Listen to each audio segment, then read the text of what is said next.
Yes, guys, how's everyone doing? Welcome back. Please smash the like button. Please subscribe if you haven't. It'll be much appreciated. Got a lot to get through today in this video. 4 wins, 1 warning.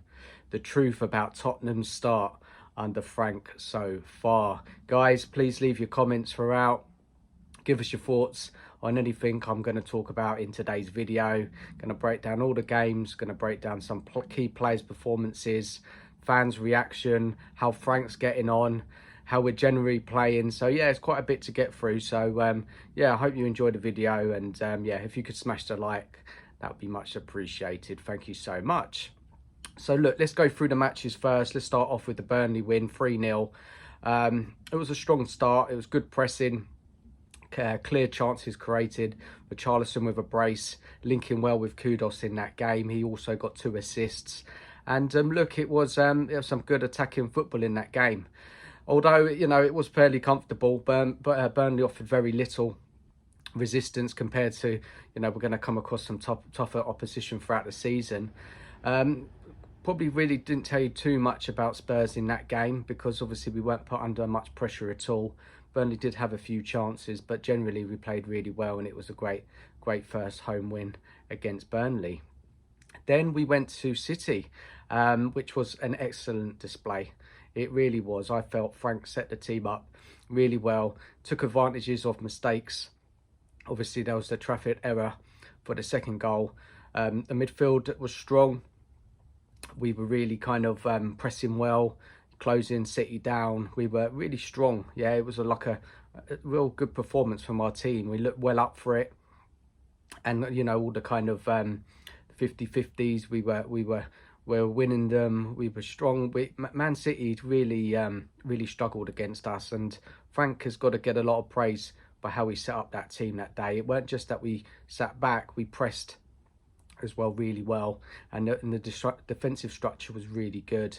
The attacking wasn't always fluid. There was some nervy moments in that game, especially when City pressed back, but it may indicate that Spurs can shut out opponents, but might struggle to dominate or sustain attacks, you know, in tougher games, you know, that momentum. Then we had the Bournemouth defeat, which was really disappointing performance, wasn't it? Bournemouth played really well, and they exploited our weaknesses and disrupted our rhythm. And look, Spurs, they kind of weren't really on it that day, weren't they? Didn't have that intensity like we saw against City. I remember that game against PSG as well before the start of the season. And yeah, we really lacked creativity.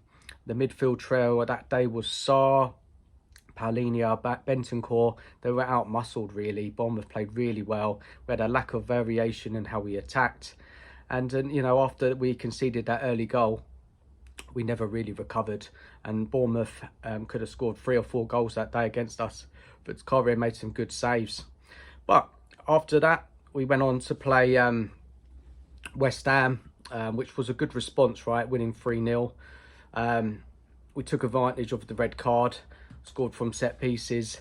Young players, you know, Bergwall, he played really well. I think that game, obviously, it helped when West Ham went down to 10 men. But yeah, he's always looking to kind of, you know, I wouldn't say creativity, but he's very positive in his play. He likes to make runs into the box.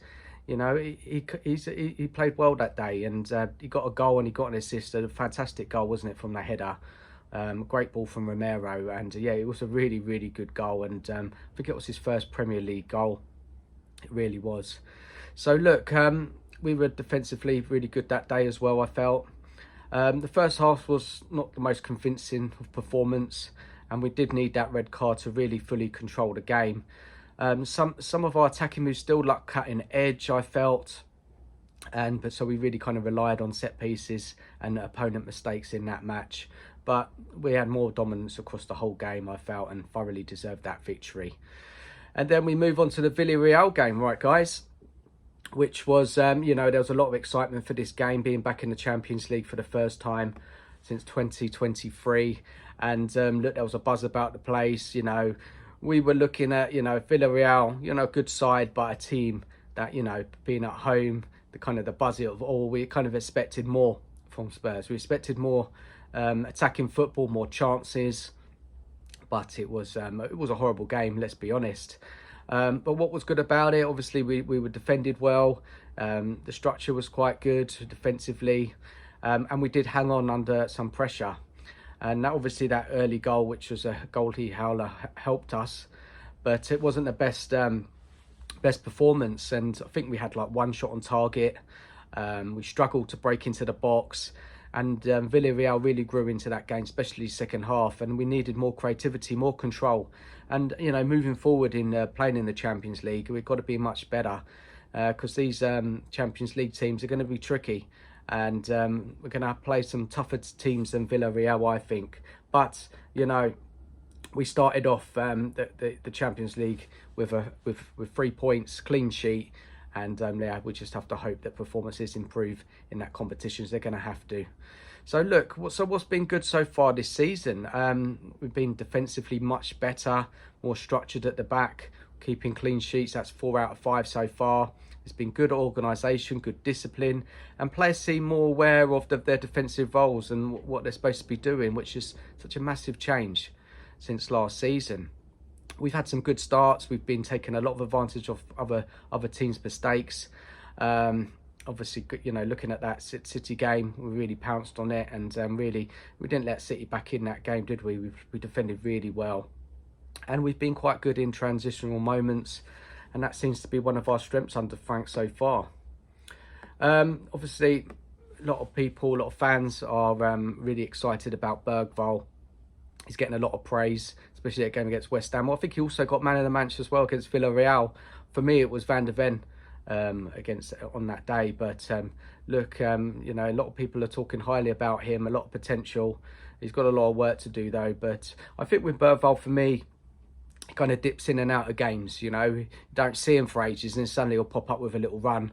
And yeah, he was involved in that first goal, wasn't he, against Villarreal, when he made that run down the right and put the ball across the box. So yeah, look, more to come from him. I think he's just got to get more involved in games, and I think that will come, hopefully it will. I think the defensive, obviously Romero, Van de Ven, important, that partnership. Van de Ven's been, I think, the better one out of the two consistently over the games. Romero's had a couple of really strong performances, I felt, but sometimes he doesn't seem switched on, you know. And for me, Romero's consistency needs to improve throughout the season. Sometimes he can be so good, so good with his passing, with his defending, with his aggression, but sometimes he's a bit inconsistent with his defending, and I'm hoping that he's going to iron that out throughout the season. He's the captain, we're going to need him. But on the whole, you know, you look at the stats, you know, 4 clean sheets out of 5 with those two at the back. It's working, right? They're a good defensive duo. Some say they're the best in the Premier League. I don't think so. Not yet, no. But they're definitely one of the best pairings in the league. So look, as I said, the squad rotation from Frank has been managed well.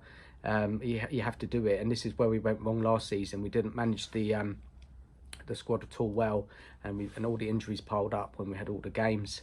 There's been good attitude with the players, I think. A temperament's been pretty good under pressure. We've been kind of an improvement in how we graft, concentration, ability to grind out results is clear to see. That City game was just a good example of that. And also, obviously, we had a big disappointment losing to Bournemouth, and we responded with a much better performance against West Ham. Although I do think the West Ham and how we attacked wasn't the best at times. So what's the kind of negativities and what areas I feel, and many fans feel, needs to improve? Obviously, the standout thing is the creativity. The attacking cohesion does not seem to be there. In a number of matches, Spurs have struggled in the final third. Few clear-cut chances, lacking variety, wide play not always effective, and Bournemouth really exposed us in that match. Really offered very little in an attacking sense. We've got a lot of dependence on individual moments, goals coming from set pieces, mistakes from the opponent, rather being able to kind of impose our will. While that is efficient, this may not be sustainable, especially against top-class opposition. And Villarreal match is in case in point. They were very organised, strong. You know, they're a good side. Weren't amazing. You know, if they had a striker, they may have got something out of that game. They weren't clinical enough with their chances. But as I said a bit earlier, we're going to come across some really good sides in this competition who will take those chances. So we need to impose ourselves more on games, and that attacking area has to improve. So obviously there's the integration of the new signings.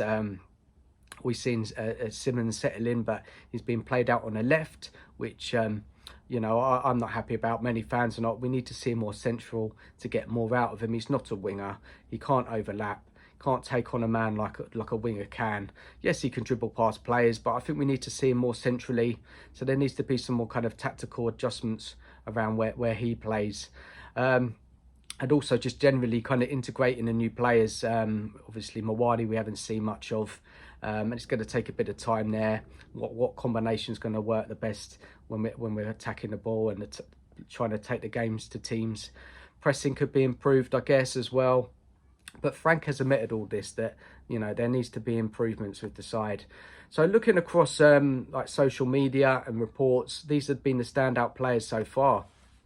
Richarlison, he scored a couple of goals on the first day of the season, but hasn't scored since. He's got 1 assist. So that's 3 goal contributions so far. Brendan Johnson, who started the earlier games, scored 2 goals. He scored a good goal against City, but then he hasn't been in the side. Bergvall, obviously, a lot of people are talking him up. He does bring a lot of energy.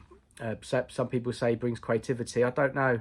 I can't see him, you know, creating clear-cut chances, but he's just got general energy, bursting forward, making runs in the box. Obviously, he's scored and he's assisted, and hopefully he can build on that. And really, the kind of key defender this season for me is Van der Ven, I think. Been consistently playing really well. Some strong blocks, good organisation, and also his kind of heading has been a lot better as well. When a lot of fans kind of doubted that he had a problem in that area, I think he's been really good. And obviously Kudus, there's been some mixed reaction with Kudus. He's obviously got a couple of assists so far. Clear quality player on the ball, great at keeping the ball, taking on players. But I think what we need from him is more consistency with his final ball. Could be better. Hopefully it will come. But he does look like a class player, and hopefully he'll just grow and grow throughout the season. So how do we think Frank's getting on? You know, on the whole, his start to Spurs has been seen very positively in the press, with fans, social media generally. Most people are thinking he's doing really well so far. And what he's brought into the side is tactical discipline. We're conceding a hell of a lot less, right? We're tighter in defence, better structured.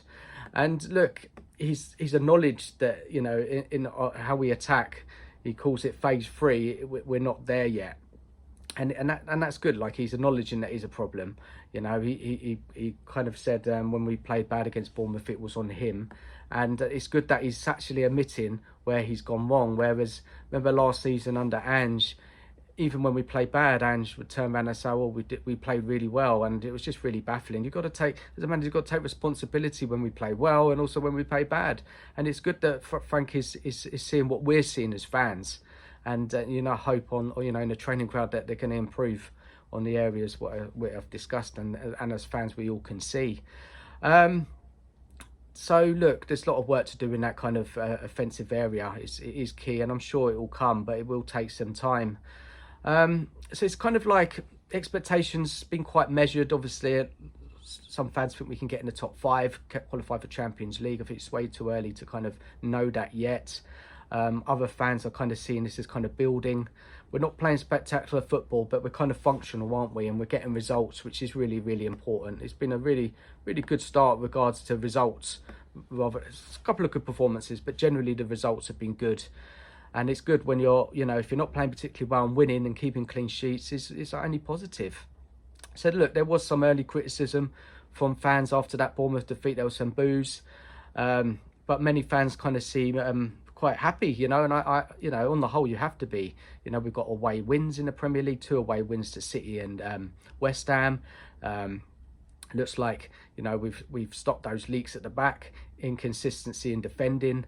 And look, it's improving, right? It's not perfect. There's work to do, but it's positive signs, right? As I said, Bergvall seems to be getting a lot of praise. But there is some impatience amongst the fan base with performance against weaker teams at home, where we should be doing better Yeah, we should be dominating more, creating more clear-cut chances. But as I said, hopefully that will come. So what can be improved? We've spoken about it a little bit already. We need more verity in attack, more creativity. We need to find ways to break down teams that, they sit deep, or, if they're not making mistakes, then how are we going to score? There needs to be more off-ball movement, better combinations. The support from the wide areas and the overlapping fullbacks has got to be better. And obviously, integrating the new signings into the team, which will take a bit of time. Obviously, players like Paulinho, Kudos have kind of hit the ground running because they played in the Premier League before, but players like Mawani and Simmons are going to take probably a little bit more time. So look, we got to kind of, looking throughout the whole game so far, we need to kind of maintain that momentum and concentration in the full 90 minutes. Sometimes we lose our shape. Depth will matter, especially with more fixtures. So we'll have to see that, the players coming in, can they keep the levels up? That's going to be a big question. What we don't know yet. Obviously, rotation, injury management is going to be important, ensuring the squad is fit, rotated properly, so that the fatigue doesn't creep in. I think Frank has been doing okay with that, making changes. Mental toughness in tighter games, when we're behind or under pressure. We need that resilience. That Bournemouth loss showed that Spurs can be exposed, especially at home. And in Europe, I think we do, especially what we see in that championship, we need to perform better. We really do. We need to be more clinical. When good chances arise, we need to kind of, on those tight games, turn those chances into wins. You continue using the set pieces, which has been our weapon so far. And yeah, look, there's a bit to do, but the bigger picture, I think, expectations, sustaining this start. And if you kind of look last season, the defensive frailties in the side, the poor consistency, defeat after defeat after defeat. This start of the season, we've done well. Fans and pundits will say, look, well, Ange started well in his first season, right? Ange had not a bad start to the season last season, and they'll kind of compare results and say there's not a lot different. But if Spurs can maintain that defensive discipline and gradually improve the attack, maybe they can be contenders for top 4, top 5, possibly, depending on injuries, right? But that, as I keep saying, that attack needs a lot of work. It really does. We're not there yet. I'm not sure what it's going to look like, what's going to be our strongest attacking lineup and the combination in midfield. We definitely need to progress that ball better from midfield to attack. There's definitely an issue there. Maybe Simmons being moved more centrally will help in that case, but there's definitely a disconnect, and especially that left side is a massive issue. We don't have a consistent performer out there. Frank is trying a number of players. No one's really looked up for it at the moment, and that's going to be a problem up until January, and we kind of got to get through somehow. I hope one of the players can kind of get a run in the side. So look, the bit of worry, as I said already, we kind of have been reliant on moments, opponents' errors, and if the creativity does not improve, we may struggle in matches when teams play well, defend well, and they don't give up chances. I think Villarreal the other night defended our set pieces, throw-ins, corners really well, and there's going to be many teams who come across this season who have got that defensive organisation, and they will stop that. So when we can't score like that, what are we going to do? And as I said, working on that attacking play is so crucial. So look, expectations obviously are going to rise from fans after this start. We will see. I think Frank has started it's a good foundation so far. Definitely much improvement from last season. And look, there's a lot to look forward to. The games are going to be coming thick and fast. Brighton away at the weekend. Normally we don't play well at their ground. They're a team that would like to attack, like to press. They work hard, they've got a lot of energy, but they will give you chances. So it's going to be an interesting game, and see how Frank's going to set us up there. Look, it's fascinating stuff. But look, we've had a good start to the season. 4 wins out of 5, 4 clean sheets, sitting third in the league, won our first Champions League game. We've got the Carabao winnable fixture against Doncaster in the Cup next Wednesday. Hopefully we'll see some more kind of fringe players in the side, give them some game time. We need to see players like Wilson, Tell. We need to, we need to give these guys games. And yeah, there's a lot of work to do for Frank. But guys, thank you so much for watching this video. Hope you enjoyed it. Please leave us your comments, your thoughts on what you think, how the season's gone so far. Standout players for you, what Frank's done well, what he needs to work on. And yeah, smash the like button, subscribe if you haven't. I'll catch up with you guys soon. And as always, come on, you Spurs.